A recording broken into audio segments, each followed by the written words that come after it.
Hello everybody! I guess I am doing a January book haul after all. I thought I wouldn't do one of these because I was doing so well at not acquiring books at the end of December or in early January.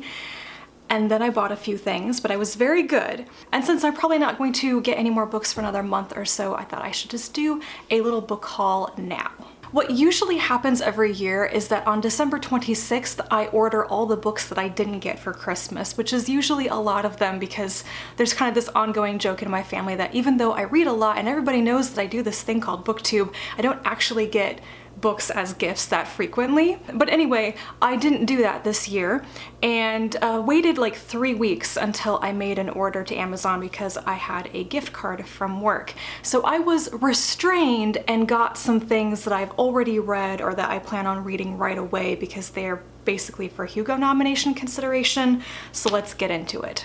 I'm going to start with the gifts. So for Christmas, I did get one book, and that is Interference by Sue Burke. My parents got this for me, and it is the sequel to Semiosis. You may be wondering, Rachel, why haven't you started reading this book yet?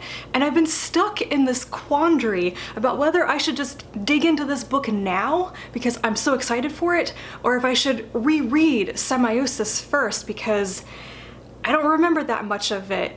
I read it in a real rush the first time, but I don't actually feel like rereading it right now. So I should probably just read Interference and reread Semiosis when I feel like it. And it doesn't matter if I do it in the wrong order because it's not like there's a test at the end, right? Let me read the very short description on the inner flap. 200 years after the first colonists land on Pax, a new set of explorers arrives on a temporary scientific mission. As the colonists try to protect themselves and their sentient allies from the influence of Earth, a more insidious enemy makes itself known.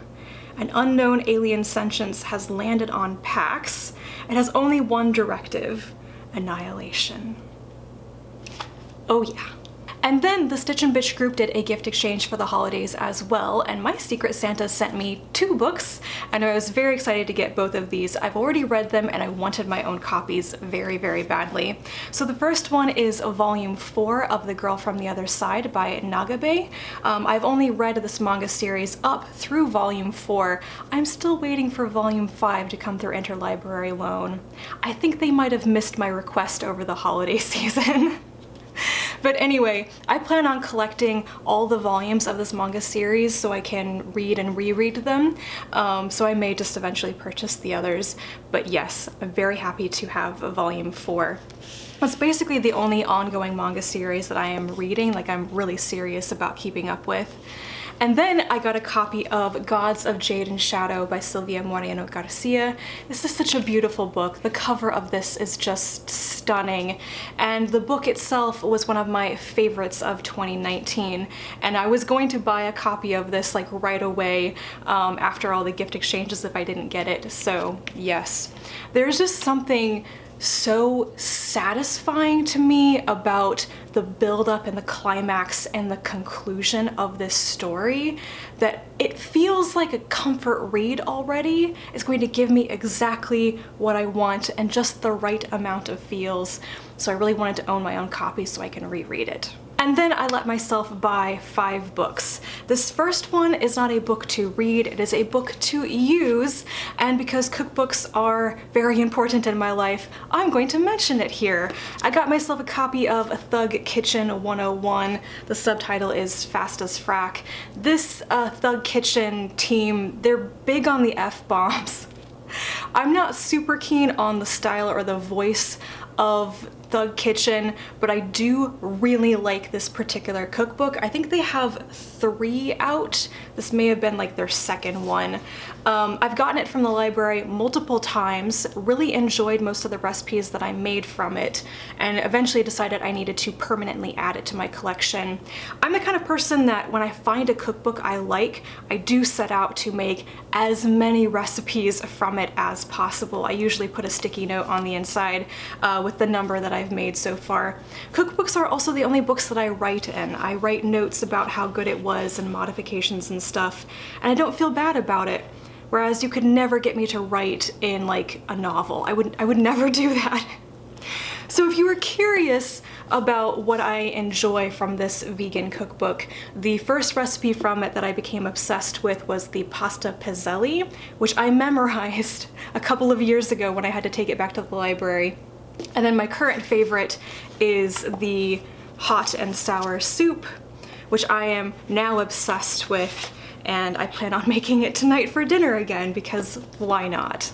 Another of my favorite books of 2019 that I really needed to own my own copy of is Women in Art by Rachel Ignotofsky. This is a beautiful art book about artists and their work. It's just gorgeous inside. And now that I have the physical version, I can show you some of what it looks like on the inside. It's just so beautiful and so colorful and packed with illustrations, so yes. These last three are all books I haven't read, but I bought them right away because I'm considering them for Hugo nominations.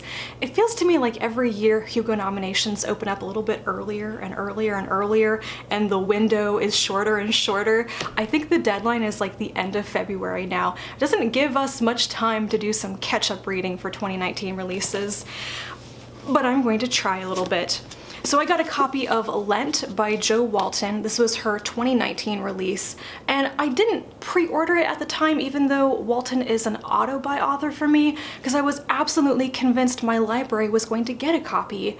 And they didn't, and then by the time I realized I needed to request it, I was like, I'll just buy a copy for myself. This is a fantasy novel about a real historical figure named Savonarola, and I'm gonna guess that the fantasy element is that he's actually being like haunted, or there's a demon or something in it based on the cover there. But I really don't know that much about the plot of it. I will just automatically read anything that Jo Walton writes at this point, and I have heard her read from this book at Worldcon and really enjoyed the beginning of it. And then I got the two newest titles from the Modern Masters of Science Fiction line from the University of Illinois Press. This is a line edited by Gary K. Wolfe that is basically like in-depth analyses of the body of work of famous science fiction authors. That's not a good way of explaining it, but that's how I think of them. So I got the two newest ones. One is Joanna Russ, written by Gwyneth Jones. This one I knew was coming out, and it was on my anticipated releases list for the last quarter of the year. And when I went to buy it, what else showed up but the one on Kim Stanley Robinson, which has just come out, and I had no idea it was even being released. So I need to like look these up more frequently to see what's coming out. This particular one is by Robert Markley. I have read three previous titles from this line, the ones on Octavia Butler, Lois McMaster-Bujold, and Ian M. Banks, and I thought that all three of them were incredible, basically. You know, favorite authors of mine that I'm really interested in, and the works themselves were just written so well. So I have high expectations for these two newest ones. I doubt I'll be disappointed, let's say. I am not actually interested in getting all the titles from this line for myself, but if you're interested, these are all the authors covered in the Modern Masters of Science Fiction.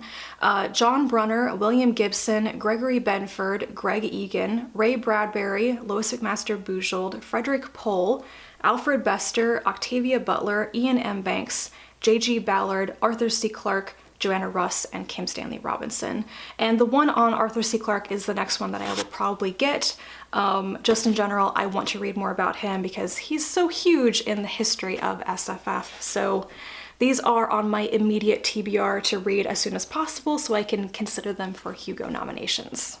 And that is it. A relatively small but very good January book haul. And looking at all of these now, I'm like, these are all really beautiful books, especially since the Modern Masters line has been redesigned. They've got these really beautiful illustrations on the covers. Like, all of these are just gorgeous. And I need to go read things now. So let me know if you were also interested in any of these books. Leave me a comment down below. What did you get for Christmas? Do you get books for Christmas, or is it like the one time you don't get them? Please let me know. Maybe it's not just me. But anyway, thank you guys so much for watching, and I will talk to you again soon. And until then, bye.